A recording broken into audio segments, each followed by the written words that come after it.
গাউসে পাক আব্দুল কাদের জিলানী রাহমাতুল্লাহ আলাইহি যেদিন পৃথিবীতে এসেছিলেন রমজানের 1 তারিখ ছিল। 1 তারিখ বাবা সন্ধ্যাবেলা চাঁদ উদিত হলো না হলো, সকলেই তারাবি পড়েছি, সন্ধ্যা করে উঠে গেছে না উঠে গেছে, সকাল সাহারিও খেয়েছি।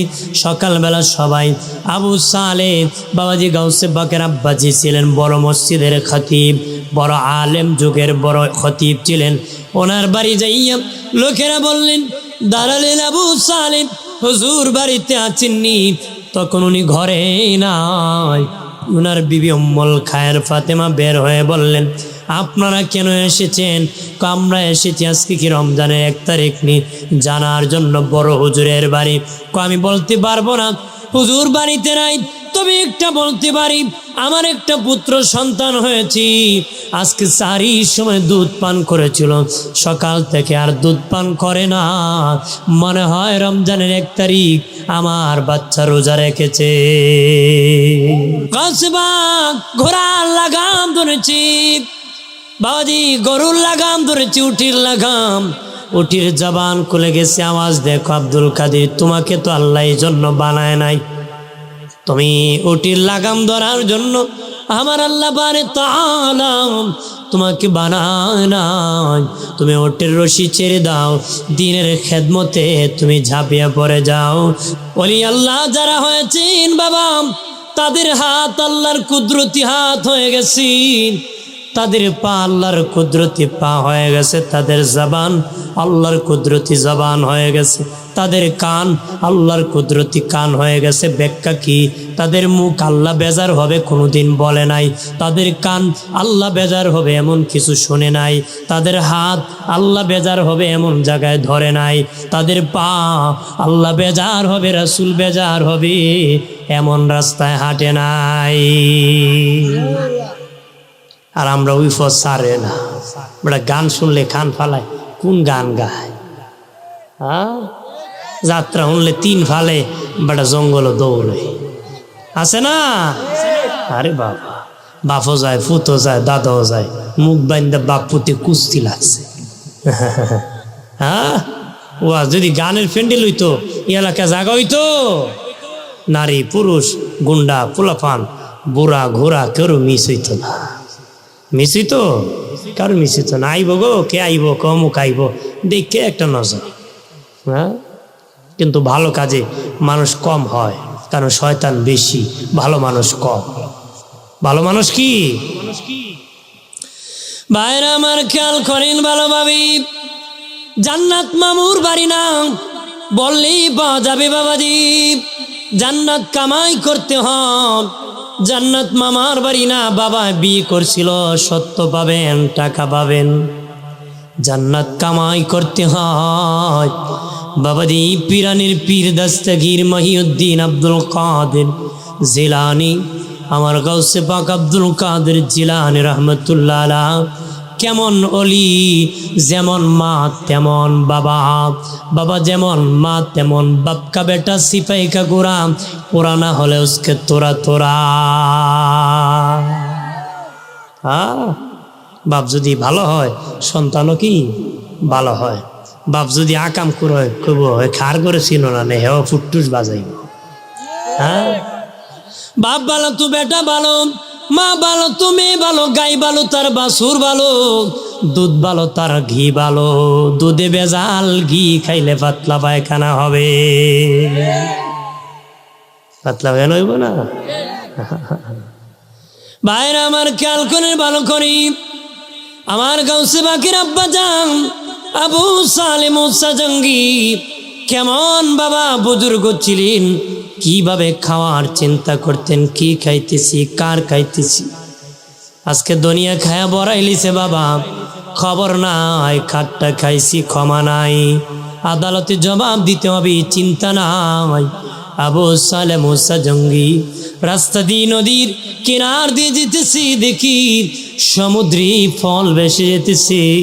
উনি কে ফেলেছে, মনে মনে ভাবতেছে কার ফল খেয়েছি, ক্ষমা নিতে হবে।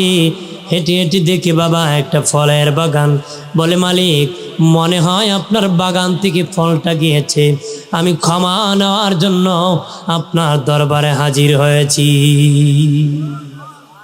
অথচ চলমান ভাসমান পানি দিয়ে কোনো কিছু গেলে এটা মাফ নেওয়া লাগবে না। চলমান সমুদ্র, সাগর, নদীতে ভাসমান আছে, এটা যে পাবে সে খাবে, হারাম হবে? হারাম হবে? সাগরে যদি মাছ পান হারাম হইব? নদীতে মাছ পাইলে হারাম হইব? চলমান। বাইরে আমার খেয়াল করে ভালো করি বাবাজি, ওই ফলের মালিক ডেকে বলে, জীবনে কত ফল বেশি গেল, লোকে খাইলো, আমার বাগান থেকে চুরি করে খেলো, ক্ষমা নিতে আসলো না, কেউ জিজ্ঞেস করলো না, আর ও আসছে তার কাছ থেকে আমার কাছ থেকে ক্ষমা নেবে। মনে মনে বলি, ওই ছেলে তুই আমার দরকার ক বাবা, তুমি ওকে আমি ক্ষমা করে দিতে পারি, 2 বছর তুমি আমার বাড়িতে গোলামি করতে হবে, 2 বছর। ঠিক আছে, 2 বছর গোলামি করলাম, দেখে যাব আমার দেশে কেউ যদি যেত, ভাই একটা ফল খেয়েছিলাম ক্ষমা চাই, যদি কইতে একদিন গোলামি করতে হবে, 3টা ফল দিয়া বাড়ি পৌঁছে যেত। হয়তো এদের গেছিলাম মাপ নিতাম, এই গাছের আঘাত বইছে, কথা হয় হইল না নে? আরে বাবা তোমার দাম বাইরেছে এখন, যা বেটা যেটা করিস করিস নে, হইল না নে? যা করার করিস নে, যাই আমি দেখবো না আসলে দিন কিতা খরচ, এরম ফাল দিল না নে। আবু সালে মুসা জঙ্গি ডেকে বলি, ঠিক আছে আমি 2 বছর থাকবো। 2 বছর থাকার পরে বলি, ওগো মালিক, ওগো ফলের মালিক, ক্ষমা করে দেন, 2 বছর থেকেছি, উনি কারো 1 বছর থাকতে হবে। আর 1 বছর থাকলেন, 1 বছর বলে বলেন 3 বছর হয়ে গেল, ক্ষমা করে দেন। উনি কেউ ক্ষমা করতে পারি বাবা আবু সালে রে, এ আবু সালে, আমার একটা অন্ধ মেয়ে আছে, বোবা, অন্ধ, ল্যাংড়া, ওই মেয়েটাকে তুমি বিয়ে করতে হবে।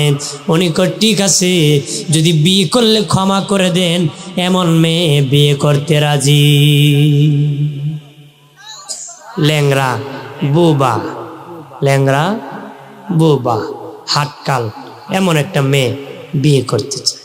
এমন একটা মেয়ে কি বিয়ে করবো নি আমরা দেশে কেউ? উনি কয় আমি মাফ চাই, এরপরও বিয়ে করতে চাই, আমারে মাফ করেন, বিয়ে করবো, রাজি। সুবহানাল্লাহ কয়। বিবাহ হয়ে গেল বাবাজি।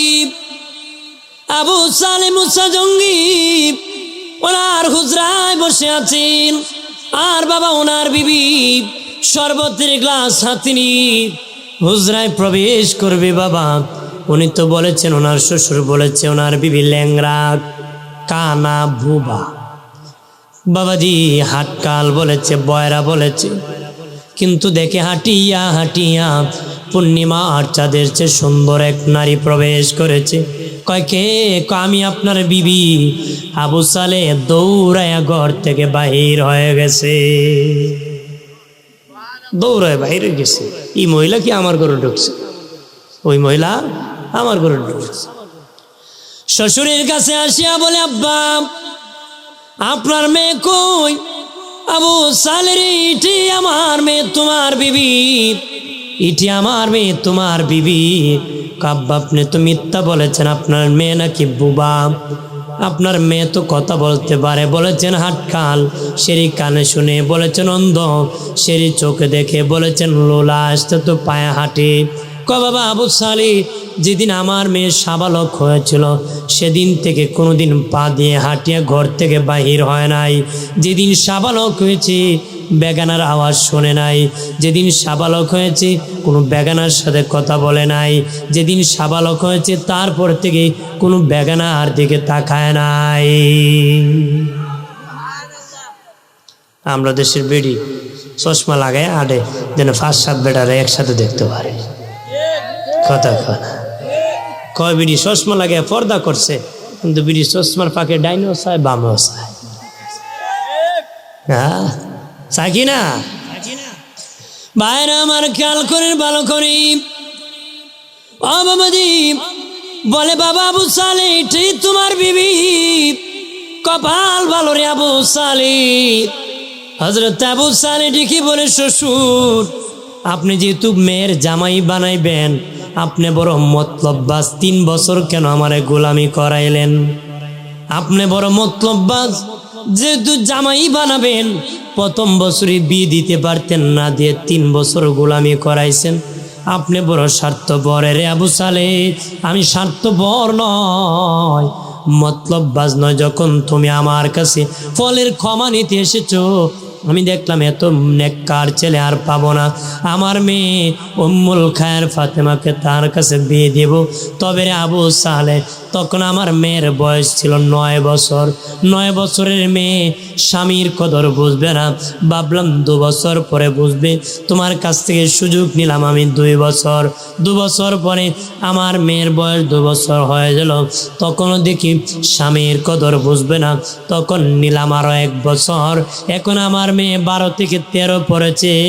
আবু সালেহ রে, এখন স্বামীর কদর বুঝবে, এই জন্য তোমাকে 3 বছর ঘুরাইছি। কয় বছর? আমি স্বার্থপর না, তোমার কাছে বিয়ে দেওয়ার জন্য 3 বছর ঘুরাইছি। মারহাবা কর। এই মেয়েটার গর্ভ থেকে পৃথিবীতে আগমন করেছিলেন গৌসে পাক আব্দুল কাদের জিলানী রাহমাতুল্লাহ আলাইহি। যেদিন পৃথিবীতে এসেছিলেন রমজানের 1 তারিখ ছিল। 1 তারিখ বাবা সন্ধ্যাবেলা চাঁদ উদিত হলো না হলো, সকলেই তারাবি পড়েছি, সন্ধ্যা করে উঠে গেছে না উঠে গেছে, সকাল সাহারিও খেয়েছি। সকালবেলা সবাই আবু সালেহ বাবাজি গাউসে পাকের আব্বাজি ছিলেন, বড় মসজিদের খতিব, বড় আলেম, যুগের বড় খতিব ছিলেন। ওনার বাড়ি যাইয়া লোকেরা বললেন, দাঁড়ালেন আবু সালেহ হুজুর বাড়িতে আছেননি। তখন উনি ঘরে নাই। উনার বিবি উম্মুল খায়ের ফাতেমা বের হয়ে বললেন, আপনারা কেন এসেছেন? আমরা এসেছি আজকে কি রমজানের 1 তারিখ নি জানার জন্য বড় হুজুরের বাড়ি। আমি বলতে পারবো না হুজুর বাড়িতে নাই, তবে একটা বলতে পারি, আমার একটা পুত্র সন্তান হয়েছি। আজকে সারির সময় দুধ পান করেছিল, সকাল থেকে আর দুধ পান করে না।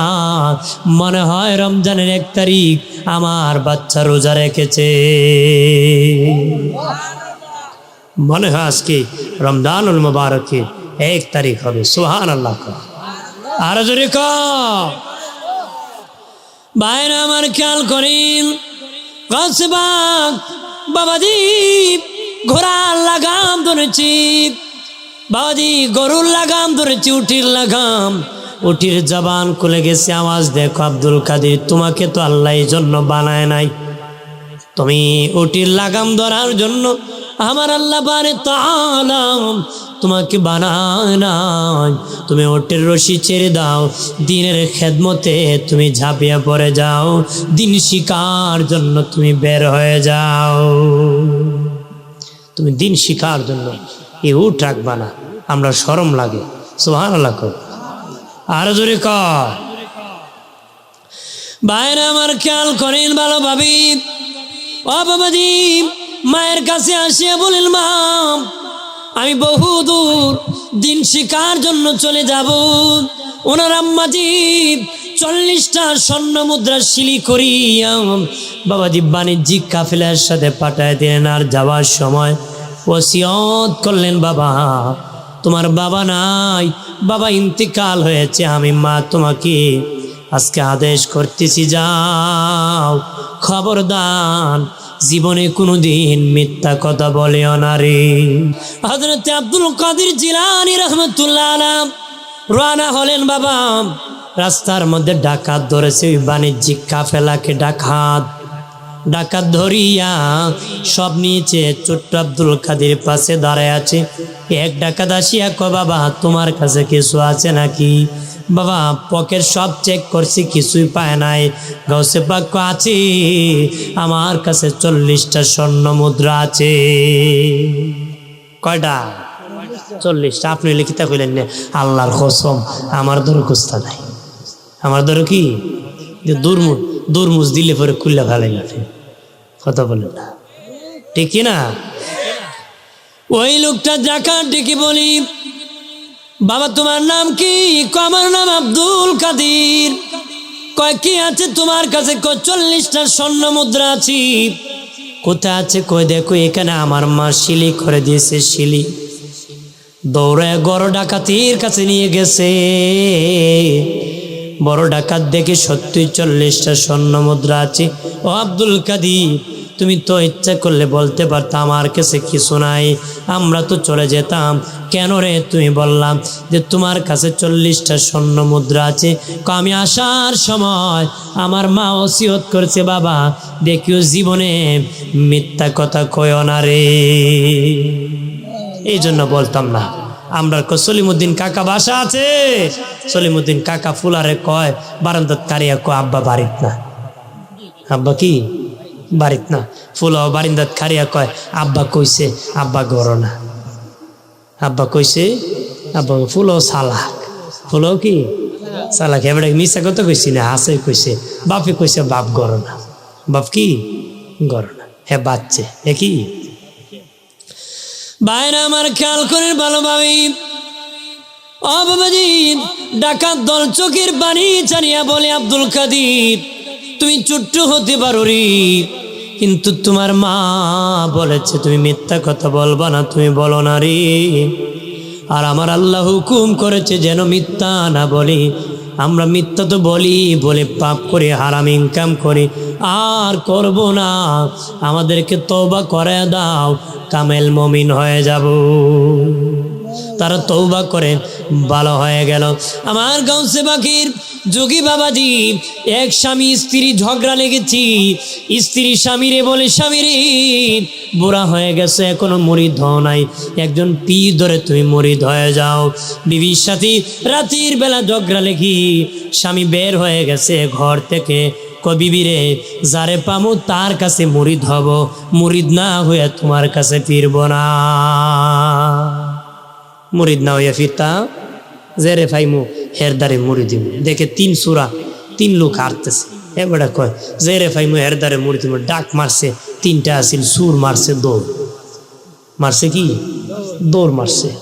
এক বেটা 3 বেটার ফিসে যাইতে পারবো? একটার ফিসে গেছে, গিয়ে ধরছে বালা করে, ধরে কয় বেটা কই যাস, আমার মুরিদ কর। কি কয় সুরা মনে মনে কয় ঘুরা দেওয়ার কথা, আমার কি কয় মুড়ি দিতাম। ছুরি বিদ্যা বড় বিদ্যা, টেকলে বিদ্যা ডাপ্পা। হ্যাঁ, কিলমুরার ফাইকারি ধরে দেয় মানুষ, যে দিবার না এও দেয়। তালুই বাড়ি বিয়ে আইছে, বেয়ে কয় দেও একটু উষ্টা দেলাই, ফাউটা বড় খাদ্য দিতেছে। হ্যাঁ, অবস্থা মায়ের কি মায় অবস্থা। ওই লোকটি কি বলে, ভাই মুরিদ করো আমারই। চোরে মনে মনে কয় কি কয় মুরিদ বিলে করবো, জীবন বাঁচায়। ভাই তুমি এখানে বসো, আমি সামনের থেকে আসিয়া যাওয়ার সময় তোমার মুরিদ করবো, এর কত হইলে আমি ফলাই। একটু ধান্দা দিয়া ফলাইছে। আর মনে মনে বলি তারা তো চলে গেল, আমি চুরি করব আব্দুল কাদিরের বাড়িতে। আব্দুল কাদির জিলানির বাড়িতে কত মানুষ মেহমানদারি করে, বড় বড় আলমিরা, কত টাকা আছে তার বাড়িতে আজকে চুরি করব, ডাকাতি করব। বাড়ির মধ্যে প্রবেশ করেছে, আলমারি খুলিয়া একটা গাটুরি বেঁধেছে, বাদিয়ে বের হবে, কিন্তু ঘরের কোনো দরজা খুঁজে পায় না। ঘরের চতুর্দিকে ঘোরাঘুরি করে, দরজা খুঁজে পায় না, খুঁজতেছে খুঁজতেছে, না পাইয়া দিশেহারা হইয়া বাবাজি খাটের নিচে লুকায় গেছে। বেটার গাটটি লইয়া খাটের নিচে হামায় বইয়া গেছে। খাটের নিচে কি? আর বাবাজি প্রত্যেক শহরে একজন কুতুব থাকে। বাবাজি শহরে যত পাপ হয়, আল্লাহর কুতুব যদি জিকির না করত, শহর ধ্বংস হয়ে যেত, শহর ধ্বংস হয়ে যেত। শহরে এত জেনা হয়, বেবিচার হয়, অন্যায় হয় রে। আল্লাহর কুতুব যখন জিকির করে, ওই জিকিরের দ্বারা আল্লাহ শহরকে ধরে রাখে রে। বাবাজি হযরত খিজির আলাইহিস সালাম আসিয়া বলেন, ওগো আব্দুল কাদের, অমুক এলাকায় একজন কুতুব মারা গেছে, কুতুব ছাড়া শহর টিকে না, আপনার খলিফার মধ্যে একজনকে কুতুব বানায়া দিয়ে দেন, তারে আমরা ওই শহরের কুতুব হিসাবে মনোনীত করব। আমার গাউসে বাগ বলেন, ওগো খাজির, আমার খলিফারা তো নিজ নিজ বাড়িতে ঘুমায় আছে, এখন আমার পাশে কেউ নাই, কি করব? খিজির আলাইহিস সালাম কয়, আপনি তাড়াতাড়ি করেন, যারে পান তারে বানান।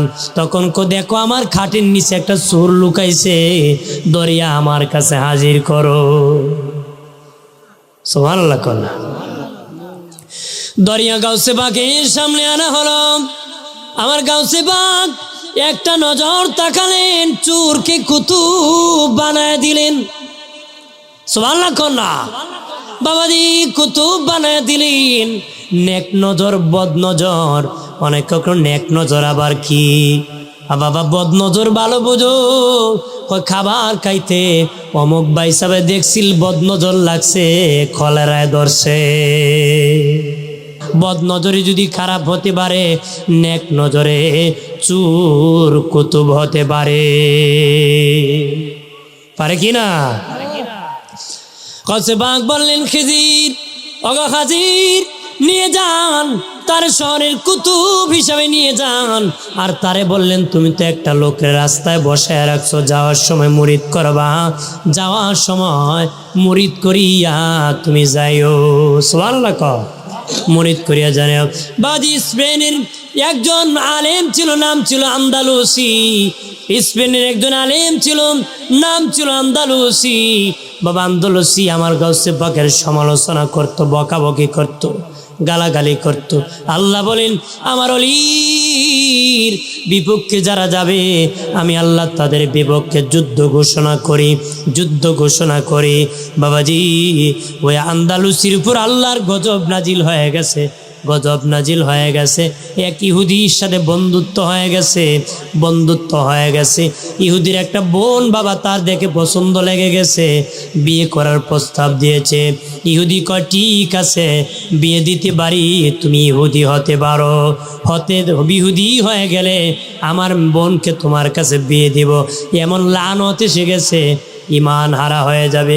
গাউসে বাগ খাদেম বলেন, আমার হুজুরকে আমি অজুর পানি ঢেলে দিয়েছি, উনি অজু বানাইয়া এক কুলি পানি শেষি উনি স্পেনের দিকে নিক্ষেপ করেছি।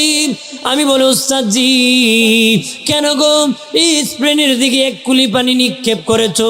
গাউসে বাগ দেখি বলেন, খাদিম স্পেনের আন্দালুসি আমার বিরোধিতা করতে করতে লানত এসে গেছে, এখন গজব এসে বেঈমান হয়ে যাবে। বেঈমান হয়ে গেলে আল্লাহ নবীর উম্মত একজন কমে যাবে, হতে পারে না। আমি তার মধ্যে হেদায়েতের পানি নিক্ষেপ করেছি, আল্লাহ যদি তার কপালে হেদায়েত রাখে, সেই পানি তার দরবারে পৌঁছায়া দিবে। সত্যই বাবাজি কিছুদিন পরেই ওই আন্দালুসি আমার গাউসে বাকের দরবারে আসিয়া তওবা করিয়া খাঁটি মুমিন হয়ে গেছে। ভাইরা আমার খেয়াল করেন, ওলি আল্লাহর জিয়ারত বেশি বেশি করে করবেন। বাবাজি ওলিদের দরবারে যাওয়া নবীদের সুন্নত। এটা আমার শেষ আলোচনা বাবাজি, এটা আমার শেষ কথা। ওলিদের দরবারে যাওয়া নবীদের সুন্নত বাবাজি। মুসা নবীকে এক লোক বলেছিল, গো মুসা নবী, তোমার এই যুগের সবচেয়ে বড় আলেম কে? উনি মনে মনে ভাবলেন, আমি তো পয়গাম্বর, পয়গাম্বরের চেয়ে তো বড় কেউ হবে না। সুজা উত্তর দিয়ে দিয়েছেন, আমি এই যুগের আলেম। সত্যি উনি বড় আলেম, কিন্তু আল্লাহর কাছে বালা। আল্লাহ বলেন, মুসা রে মুসা, তোমার চেয়ে বড় আরো আমার বড় আলেম আছে, বড় একজন আলেম আছে। মুসা নবী মনে মনে আল্লাহ, আমি তো পয়গাম্বর, আরেকজন বড় আলেমকে, তার কাছে আমি যেতে চাই। আল্লাহ বলেন মুসা রে তুমি তার কাছে যাইবা, একটা মাছ বাজি করো, তোমার সাথে একজন সফর সঙ্গী লাও। মাছ বাজি করিয়া মুসা নবী রওনা হলেন বাবাজি। একদিন হাঁটার পরে বিকালবেলা শিকারের মধ্যে রেস্ট নিলেন। সকালবেলা ঘুম থেকে উঠিয়া বাবাজি হাঁটতে হাঁটতে আরেকদিন গেলেন। বিকালবেলা সেখানে বসে গেলেন। খাদেমকে ডেকে বললেন, এ খাদেম, ব্যাগের ভিতরে যে মাছটা বাজি করে এনেছিলাম, মাছটা কোথায় রে? হুজুর, ওই যে গতকালকে যে জায়গায় বসে আমরা রেস্ট নিয়েছিলাম, ওই জায়গায় মাছটা জিন্দা হইয়া সমুদ্রের মধ্যে ভেসে গেছে। মাছটা জিন্দা হইয়া সমুদ্রে। মুসা নবী ডেকে বলেন, খাদেম তুমি আগে বলো না কেন? চলো রে, যে জায়গায় গতকালকে বসেছিলাম, আরেকদিন বাবা উল্টা উনি হাঁটিয়া ওই জায়গায় আসিয়া দেখে মাছটা জিন্দা হইয়া যে সমুদ্রে নেমেছিল, যেই দিকে গিয়েছে পানি, সেই দিকে একটা রাস্তা হয়ে গেছে। কন্যা সুবহানাল্লাহ। ওই দিকে রাস্তা হয়ে গেছে। ওই রাস্তায় যেতে যেতে দেখি মাছটা বাবা নড়তেছে। আল্লাহ বলেন, মুসা, মাছ যেদিকে যান তুমিও সেই মাছের পিছনে পিছনে যাও, মাছটার পিছনে যাও। যেতে যেতে যেতে যেতে বাবাজি সামনে মাছ যান, পানি দুই সাইড হয়ে যায়, মধ্যখানে রাস্তা হয়ে যায়। মুসা নবী পানি দিয়ে হাঁটতে হাঁটতে যে দেখে বাবা পানির নিচে চাদর মুড়া দিয়া একটা লোক বসে আছে। এইখানে কি হয়েছে তোমরা? হে, এখানে কি হয়েছে? একবার বেজুত মার খারি বেটা, তোমরা বুঝদার বেড়ে তো শুরু হতো না। চেন না শরম পাইছে এরা, বাদ দেন। আর চেন এই দিকে চান, এটা তো সে বলে আল্লাহুম্মা সাল্লি আর না ঠিক আছে, আর করবে না। ওলানা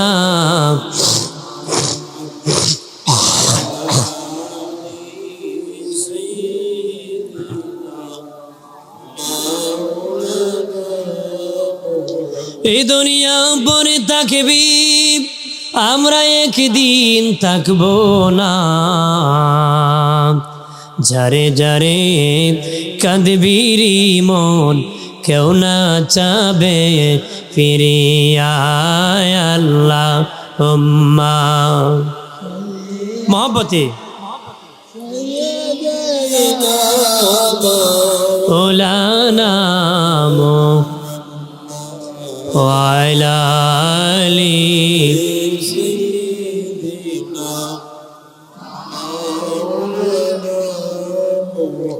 আমার বানের বাবাজি খেয়াল করেন ভালো করে, এ তরুণেরা ও যুবকেরা ভালোভাবে খেয়াল করো। মুসা নবী দেখি বাবাজি পানির নিচে একটা লোক চাদর মুড়া দিয়ে বসে আছি। উনি বলতেছে, মুসা তুমি কেন আমার কাছে এসেছো? মুসা নবী মনে মনে কো, বাবা এই লোকটি পানির নিচে তাকিয়েও আমার নাম জানে। আল্লাহ কো, মুসা ইনি হলেন আমার খিজির, উনি হলেন আমার খাজির, যিনি খাজির আলাইহিস সালাম বললেন মুসারে ইনি হলেন খাজির। খিজির হলেন অলি, মুসা নবী হলেন নবী। মুসা হলেন নবী, খিজির হলেন অলি। বাবা নবীকে অলির কাছে পাঠাইছেন, অলিকে নবীর কাছে পাঠান নাই। অবশ্যই নবীর দাম বেশি, সামনে বুঝাবো কি জন্য বলতেছি। ঠিক ও বাবাজি, খিজির আলাইহিস সালাম কি মুসা নবী বললেন আপনার সঙ্গী হতে চাই, আপনার সাথে আমি থাকতে চাই। বাবাজি হাঁটতেছেন দুজনে একসাথে। বাবা যেতে যেতে একটা সাগর পেলেন, কেমনে পার হবেন? দাঁড়িয়ে আছেন একজন গরিব মানুষ। বাবাজি একটা নতুন নৌকা নিয়ে আসছে। বাবাজি গরিব মানুষ, খিজির আলাইহিস সালাম মুসা আলাইহিস সালামকে উঠাইছে, পার করবে নতুন নৌকা বাবাজি। আর এই নৌকার মালিক গরিব, কোনো পয়সা নেয় না, বিনা পয়সায় পার করেছে। ওই সময় খিজির আলাইহিস সালাম ওই লোকের নৌকার তলা ছিদ্রি করে দিছে। বলে মাগনা ফারও করছে, যাওয়ার সময় নৌকার তলা ভাঙ্গা দিয়েছে। নৌকার তলা কি? ওলি আল্লাহর কাছে গোপন ভেদ থাকে। ওলির কাছে কি থাকে? গোপন ভেদ। তলা ভেঙে দিয়েছি। নদীর ওই পার যাওয়ার পরই মুসা নবী বলেন, খিজির বেচারা অনেক কম দাঁড়াইলাম, কোনো নৌকা পাই না। ওই লোক বিনা পয়সায় পার করলো, গরিব মানুষ, তার নতুন নৌকা কেন ছিদ্রি করে দিলেন? খিজির আলাইহিস সালাম কো, মুসা আমারে প্রশ্ন করতে পারবা না, তুমি প্রশ্ন করলে আমার সাথে থাকতে পারবা না। মুসা নবী কো, ঠিক আছে, আমি আর প্রশ্ন করব না। সামনে গেলেন, দেখেন দুইটা বাচ্চা খেলা করতেছে, হত্যা করে ফেললেন, মেরে ফেললেন জায়গায়। খিজির আলাইহিস সালাম বললেন, এই ছোট্ট বাচ্চাকে মেরে ফেললেন কেন? তখন উনি কো, মুসা আমারে প্রশ্ন করলে থাকতে পারবা না। সামনে গেলেন, দেখেন বাবা একটা দেয়াল বাঁকা হয়ে পড়ে আছি। ও বাবাজি, 3 দিন লাগাইয়া হযরত খিজির আলাইহিস সালাম দেয়ালটাকে সোজা করে দিয়েছে। ওই বাড়ির মালিক একবেলা খাওয়াইব, টাকা দিব দূরের কথা, একবেলা খাওয়ায়ও নাই।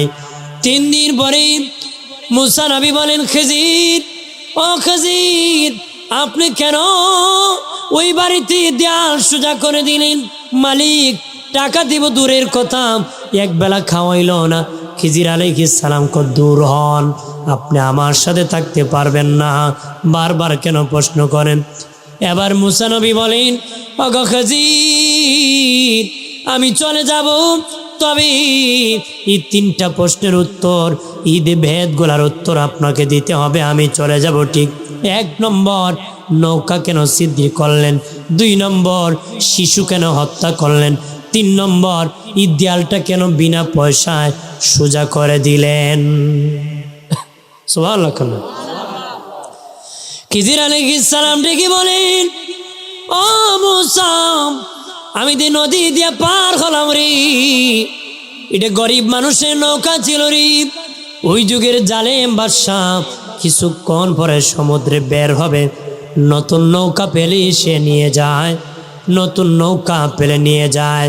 আমি দেখি গরিব লোকটা একটু পরে জালেম আসিয়া গরিব লোকের নৌকাটা নিয়ে যাবে। এই জন্য আমি তাড়াতাড়ি করে তার নৌকাটা ছিদ্রি করে দিয়েছি। ছিদ্রি দেখলে জালেম তার নৌকা নিবে না, তার মাল রক্ষা করার জন্য আমি তার নৌকা ছিদ্রি করছি। তার মাল রক্ষার জন্য আমি ছিদ্রি, তার কাছে মারেফতের এলেম আছে। সুবহানাল্লাহ। এরপরে বলেন, শিশু বাচ্চা হত্যা কেন করলেন? বলেন, শোনো রে মুসা, ওই বাচ্চার মা বাবা জান্নাতি, কিন্তু এই বাচ্চা বড় হওয়ার পরে এমন পাপ করবি, পাপের দ্বারা তার মা বাবা হয়ে যাবে জাহান্নামী, সে নিজে হবে জাহান্নামী। মা বাপকে জান্নাতি রাখতে আমি ওই বাচ্চাকে হত্যা করেছি। আমার আল্লাহ তার মা বাবাকে আর জাহান্নামী বানাবে না। 3 নম্বর, কেন গো আপনি দেয়ালটা সোজা করে দিলেন? কোনো টাকা দিল না, একবেলা খাওয়াইল না। খিজির আলাইহিস সালাম ডেকে বলে, মুসা, এই বাড়ির মালিক দেয়ালের নিচে আমানত রেখে গেছি, তার সন্তানের জন্য মাটির নিচে সম্পদ রেখে গেছে, মাটির নিচে সম্পদ রাখছে। বাবা মরে গেছে, বাচ্চারা এখনো এতিম, নাবালক, সাবালক হয় না। এখন যদি ওই দেয়ালটা ভেঙে পড়ে গেছে, দেয়াল ভেঙে পড়ে যাওয়ার কারণে তলের মাল বাহির হয়ে গেলে জালেমরা নিয়ে যাবে। সন্তান তো এখনো বুঝদার হয় নাই। এতিমের মাল রক্ষা করার জন্য, হেফাজতের জন্য আমি নিজে না খাইয়া নিজের ঘাম জড়াইয়া এতিমের দেয়াল আমি সোজা করে দিয়েছি। মুসা নবী কি বলে, আগো খিজির, আমি নৌকাতে যখন ছিলাম তখন দেখেছি একটা পাখি নৌকার মাথায় বসেছিল রে, আর ওই পাখিটা সামান্য 1 চুমুক পানি নিয়ে উড়াল দিয়ে চলে গিয়েছিল, 1 চুমুক পানি নিয়ে। এটার ভেদ কি? হযরত খিজির বলে, এ মুসা, তুমি বলেছো তোমার চেয়ে বড় আলেম কেউ নাই, আল্লাহ সেটা বোঝাইছে। ওই সমুদ্র ভরা পানি, বিশাল পানি, কিন্তু পাখিটা আসিয়া 1 চুমুক পানি নিয়েছে। মনে করো আল্লাহর কাছে সমুদ্র ভরা পানি পরিমাণ এলেম রেখে দিয়েছে, আর পাখিটা 1 চুমুক পানি নিয়েছে, ওই পরিমাণ এলেম তামাম সৃষ্টিকে দান করেছে। সুবহানাল্লাহ কোন। ভাইরা আমার, এই ঘটনা বলার কারণ হলো আমার আল্লাহ কইছে মুসা তুমি যাও খিজিরের কাছে। খিজিরকে বলেন নাই আসার জন্য মুসার কাছে। অবশ্যই মুসা নবীর দাম বেশি, অবশ্যই মুসা নবীর দাম বেশি, অবশ্যই খিজিরের দাম কম, কিন্তু মুসারে কেন পাঠাইলেন? কারণ বাবাজি, নবীগণ যদি একটা ছোট্ট কাজ করে এটা শরীয়তের দলিল হয়। নবীরা যদি ছোট্ট কাজ করি বাবা, একটা ছোট্ট কাজও করি, ছোট্ট আমল করি, এটা শরীয়তের দলিল হয়। ওলি যদি অনেক বড় আমল করে এটা শরীয়তের দলিল হয় না, শরীয়তের দলিল হয় না। খিজিরকে যদি বলতেন মুসার কাছে আসো, এটা দলিল হইতো না। আল্লাহ কইছে মুসা তুমি যাও, এটা দলিল হয়ে গেছে, কিয়ামত পর্যন্ত দলিল হয়ে গেছে। ওলিদের দরবারে যাওয়া নবীদের সুন্নত। মুসা নবী ওলি খিজিরের কাছে গিয়েছে, নবীর ছোট্ট আমলটা শরীয়তের দলিল হয়ে যায়। শরীয়তের কি হয়? বাইরে আমার খেয়াল করেন ভালোভাবে। ও বাবাজি, ওলি আল্লাহর পথে থাকবেন। শাহজালাল ইয়ামানি রাহমাতুল্লাহ আলাইহি আমাদের পূর্বপুরুষ কি কালেমা পড়াইয়া মুসলমান বানাইছেন, তাদের কাছে আমরা ঋণী। কথা কনা তারা আমাদের কাছে পায়। যদি বাবাজি চামড়া, যদি বাবাজি বা জুতা বানাইয়া শাহজালালের কদমে দিয়ে দিয়ে তারপর হক আদায় করা যাবে না রে। সারা জীবন যদি বাবা শাহজালালের কদমে কাটাই দিই তারপর হক আদায় করা হবে না। কারণ তারা আমাদের কি জান্নাতি বানাইছে, কালেমা পড়াইয়া শেষ নবীর উম্মত বানাইছে। ধন্য ধন্য সিলেটবাসী, ধন্য বাবা শাহপরাণ, সিলেটবাসীর হৃদয়ে কাটি অন্তরে যে প্রেম বাগান।